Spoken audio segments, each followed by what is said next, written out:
வணக்கம்.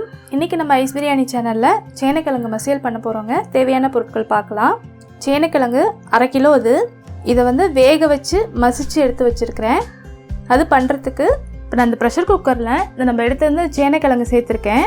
இது கொஞ்சம் நல்லா மூழ்கிற அளவுக்கு இது மேலே தண்ணி ஊற்றி இங்கே வச்சுருக்கேன். இப்போ இது கூடவே பார்த்தீங்கன்னா பாருங்கள், ஒரு சின்ன நெல்லிக்காய் சைஸ் அளவு புளி, உங்களுக்கு பார்த்தா தெரியும். பாருங்கள், இவ்வளோ தான் சேர்க்குறேன். இதை வந்து அப்படியே முழுசாக இதில் வந்து நம்ம போடலாம். அடுப்பு பற்ற வச்சுட்டு குக்கரை மூடி வச்சுட்டு மேலே வந்து வெயிட்டையும் போட்டுட்டு இதில் வந்து ஒரு விசில் வந்ததையும் நம்ம அடுப்பை நிப்பாட்டிடலாம். இது ஒரு விசில் வந்து நான் அடுப்பை நிப்பாட்டி வச்சுருந்தேன். பாருங்கள், ப்ரெஷர் நல்லா போயிடுச்சு. நம்ம போட்ட புளி பாருங்கள் அங்கே மேலேயே இருக்குது. இதை அப்படியே எடுத்துடலாம். பாருங்கள், அந்த சேனைக்கிழங்கு நல்லா வெந்துருச்சு. இது வந்து ரொம்ப சின்ன சின்ன பீஸாக போடாமல் இந்த மாதிரி கொஞ்சம் பெரிய பெரிய பீஸாக போட்டு வேக வச்சோன்னா கொஞ்சம் நல்லாயிருக்கும். இந்த கிழங்குல இருக்க தண்ணியை வடிச்சிட்டு பாருங்கள் எடுத்துருக்கிறேன். இதை வந்து ரொம்ப மசிச்சிடாமல் இந்த மாதிரி மத்தில் கொஞ்சம் ஒன்று பாதியமாக மசிச்சு விட்டுக்கிட்டால் கொஞ்சம் நல்லாயிருக்கும். இவ்வளோக்கு மசிச்சா போதும். ஏன்னா இதை போட்டு நம்ம கிளறப்ப வேற கொஞ்சம் நல்லா உடையும். அதனால் இப்படி இருக்கட்டும். சின்ன வெங்காயம் 1/4 கிலோ, அப்படி இல்லைன்னா 1/2 கப்பு எடுத்துக்கணும். 2 பச்சை மிளகாய் கீரி வச்சுருக்கிறேன். 1/2 கப்பு தக்காளி, அப்படி இல்லைன்னா 2 சின்ன தக்காளி, ஒரு சின்ன எலுமிச்சை பழ சைஸ் அளவு புளியை வந்து தண்ணியில் ஊற போட்டு வச்சுருக்கிறேன். ஒரு 25 பல் பூண்டு இந்த அளவில் எடுத்துருக்கிறேன். மிளகாய்த்தூள் 1/2 டீஸ்பூன், கொத்தமல்லி தூள் 2 டீஸ்பூன், சாம்பார் பொடி 1/2 டீஸ்பூன். இது வந்து வீட்டிலேயே செஞ்சது. இதுக்கான வீடியோ லிங்க் வந்து நான் கீழே டிஸ்கிரிப்ஷன் பாக்ஸில் கொடுக்குறேன். ஜீரகத்தூள் 1 டீஸ்பூன், பெருங்காயத்தூள் 1/2 டீஸ்பூன், மஞ்சள் தூள் 1/2 டீஸ்பூன், கடுகு 1/2 டீஸ்பூன், உளுத்தம்பருப்பு 1/2 டீஸ்பூன், கருவேப்பிலை கொஞ்சம், கொத்தமல்லி கொஞ்சம், நல்லெண்ணெய் இங்கே நான் ஒரு 50 ml எடுத்து வச்சுருக்கிறேங்க. அப்புறம் கல் உப்பு. நான் இங்கே அடுப்பில் ஒரு கடாய் வச்சுருக்கிறேன். அடுப்பு பற்ற வச்சுட்டு இதில் இந்த நல்லெண்ணெயை ஊற்றி இதை நல்லா சூடுபடுத்திக்கலாம். எண்ணெய் சூடாயிடுச்சு. கடுகையும் உளுத்தம்பருப்பையும் போடுறேன்.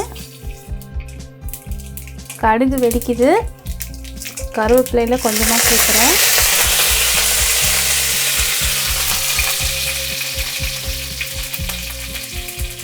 இப்போ இந்த தாளிப்பை வந்து நம்ம கடைசியாகவும் சேர்க்கலாம். நான் இன்றைக்கி முதல்லையே தாளிச்சிடுறேன். இப்போ அடுத்தது இந்த பூண்டை வந்து நல்லா இந்த மாதிரி பொடுசாக நறுக்கியிருக்கிறேன். நல்லா கலந்து விட்டுட்டு இதை வந்து அடுப்பு ஒரு குறைந்த அளவு தீயில வச்சு நல்லா இது கொஞ்சம் நேரம் பொரியட்டும். இப்போ இது கொஞ்சம் ஓரளவுக்கு பொரிஞ்சிருக்கு. இப்போ இந்த நேரத்தில் இந்த பச்சை மிளகாய் அப்புறம் இந்த சின்ன வெங்காயத்தையும் நல்லா பொடுசாக நறுக்கிட்டேன், அதையும் சேர்க்குறேன். குறைந்த அளவு தீயில இதை வந்து நல்லா கலந்து விட்டு வெங்காயம் வந்து நல்லா வதங்கி வரட்டும். இந்த வெங்காயம் வந்து நல்லா நிறம் மாறி இருக்கு, நல்லா வதங்கி வந்துருச்சு. இப்போ இதில் அடுத்தது இந்த தக்காளி சேர்த்துக்கலாம். கூடவே நான் கொஞ்சமாக கல் உப்பு சேர்த்துக்கிறேன்.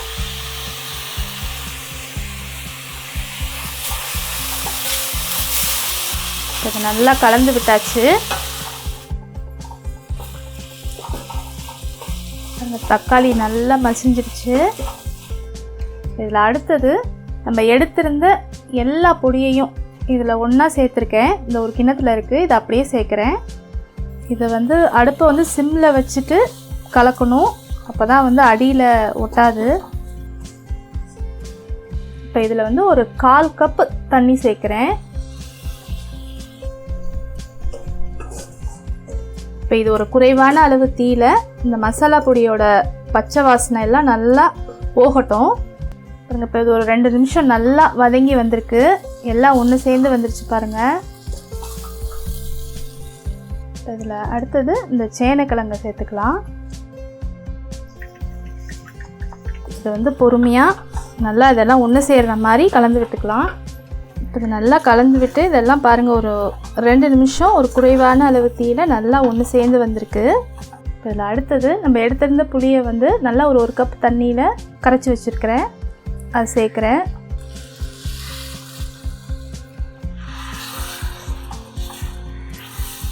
இதை நல்லா கலந்து விட்டு இது வந்து ஒரு 3லேருந்து ஒரு 4 நிமிஷம் ஒரு குறைவான அளவு தீயில் நல்லா கொதித்து வரட்டும்.